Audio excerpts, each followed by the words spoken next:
Welcome to a new episode of the Data Discovery channel. And today I've invited Hylke Peek, who is an ex-colleague of mine. Yes. Now working for another company. And I saw Hylke a while ago on LinkedIn mentioning a talk he did on PaaS Summit. And it was called The Common Data Services. Why is it not common yet, right? That's right, yeah. Yeah, and I was immediately intrigued because I had a look at the Common Data Services. I went to Ignite last year and followed a couple of sessions. And well, that was exactly what I was thinking. Why is it not common yet? Yeah, and you added what I was thinking as well, actually. Yeah. Yeah, you had a talk on it. You had to. You had the pleasure of being a speaker on the last PaaS Summit. Unfortunately, but how did it go? Oh, it went very well, actually. It was very well organized, so everything went very smooth. But I had to record it before. I think 2-3 weeks before. Mm-hmm. And so at the same time during the presentation, well, I could answer questions in the Q&A. So that was really nice, actually, to do the talk and answering Q&As. So that was really good. Yeah, okay. And how many viewers did you have? Do you know that, or? Well, I wasn't sure, actually. I think it's somewhere between 60 or 80. Somewhere. Okay, well, that's... Oh, that was okay. Yeah, that's okay number. Nice. For a Dutch guy, huh? Yeah, and talking about common data service, and it's not even common yet, so it's still 60 to 80 people.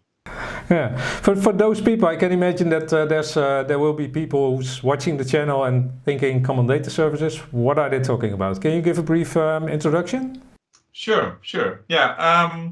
Common data service. First, it's a part of course, of the Power Platform of Microsoft. Mm-hmm. So. And Power Platform is, typically no-code, low-code platform where you don't have to program that much or not at all, and still creating some technical solutions. So Common Data Service is that as well, but then the technical solution in this case is a database. So it's a database you can create and maintain without programming, without writing SQL, for example. You don't have to know the create statements. Exactly. So yeah. So if you can compare it at some level with Management Studio, SQL Server Management Studio, where Management Studio is a UI around a database, and Common Data Service is that as well. It's a UI around the database. But it's focusing. The UI is more focusing, so Common Data Service is more focusing on business users. With some technical, not background, but they can do some technical stuff a little bit. They understand data models and how to work with data. And then you can create a database without writing create statements, creating store procedures. You can create business rules in Common Data Service, but without coding, like a store procedure or creating triggers or creating views, for example. It's all within the UI. There's one extra thing is that it's really focusing on creating a Power Apps application as well. So a normal database in, for example, SQL Server, you can, you're not thinking directly about the UI or what kind of application, you can just use it. Common Data Service is typically used for Power Apps. Can you show it to us? Sure. First, on the top left, you can see Power Apps, because it's part of Power Apps actually. So the integration with Power Apps is it's a big thing. So you can do a lot of stuff over here with the apps or AI Builder, but I'm going to focus on the data part here. It's data part of the Common Data Service. We had a previous episode on the Power Apps itself, so this is good, concentrating on the data now. Yes, I'm not talking about anything else. Here you can have some options to build your model. Actually, it's just because it's created for business users. You can focus on creating a model and focusing on creating business logic, validations, and that kind of stuff without creating scripting. Yeah. So, for example, you see a lot of tables over here. I click tables, previously known as entities here. You can see a lot of tables, not even all of them. You get a lot of tables or entities, if you like, free from Power Apps. Yeah. Because that's actually part of the common data model, where which is a default set of business entities, where, for example, Microsoft thinks that a business organization needs. And you can see that on the right over here. You see standard. They're all default entities which you get for free. You still have to fill them, of course, but you do have the structure of the common data model. But you don't have to use it. You can create and maintain your own entities, tables. Yeah, those existing tables seem to be linked to CRM, or is that just by coincidence? No, it's not by coincidence. No. You can make sure that you get data from CRM Dynamics into your common data service. Okay. Yeah. Using these entities. Mm-hmm. Yeah. So on the top you see a few other entities over here which are custom. That's what I created myself. And you see here, you can see it over here as well. There's some of course you got technical names, but that's all created under the hood, so you don't have to focus on that actually. Mm-hmm. So if I click one table to give an example of how it looks like, well, now it's open. There it is. You see a lot of columns in here as well. And again, when we look at the type, we see standard and custom. And you see a lot of standard columns which you get for free as well, but that's more the feature of having auditing, logging, that kind of information about your data. Mm-hmm. So you don't have to create columns for created on, modified on, created use, all that kind of stuff. It's automatically created with your table. And of course you can add your own business columns over here. Mm-hmm. And do a lot of stuff. So yeah, you can do the same stuff as in a normal database. You can create relationships, you have views as well. In this case, you can create business rules, which are actually, well, you can compare to some store procedure kind of logic you probably use. So yeah, this is, well, the basic actually of Power. I can continue for another half an hour, I think, but it's the main part of what you can do, and you get some stuff over here to import data. You can import data into Common Data Service. So I got a SQL database where I import data to the customers entity. So this entity of I'm gonna sort again, customer is filled with by the, well, you can see the data over here on this tab. 1 second. All columns. You can see the data over here, and this is imported by a data flow. Well, that's one of the bigger sums, of course, of Common Data Service, part of Power Platform, part of, well, actually of Azure. So you get integration with all those kind of services. Yeah.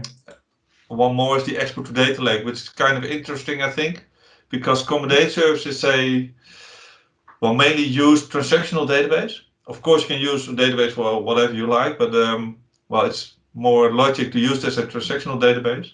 So you can use change tracking, which is just a checkbox, and use change tracking and export all the data automatically to your data lake. So you can move it to your analytics environment actually, instead of keeping it into your application. Yeah, and you can also automatically synchronize that every day or every hour. Yeah, well, this is actually more scheduled data into accommodation. This has automatically been done. So for every change, the data will be sent. Well, not immediately, but a few times a day, and then. Yeah, because I saw the last synchronized on column. Yeah, it's pretty long. I did some change over here today. Yeah. Okay. Yeah, so now to the main question. This looks good. It sounds simple for business users. So why is it not common yet? Well, that's a good question, Hans. Well, the thing is, I think the most people I hear about creating Power Apps as well. There are people with a solid technical background. So they're used to create databases in, I don't know, Oracle or Sybase or SQL Server, doesn't really matter. They used to do it with other databases. Which is, one reason not to use a new kind of database. With a UI like this, you don't maybe at first don't feel that you have all the control with creating statement, because when we build views, we're not gonna click to a view. We're gonna create a create view statement, of course. That's what we used to do. And I think that and the reason that mostly people with a technical background are building the Power Apps application, so still using databases, or maybe a cheaper way of is a SharePoint list. When using SQL Server as a database, you have to pay a little bit more, and the same is with common data service.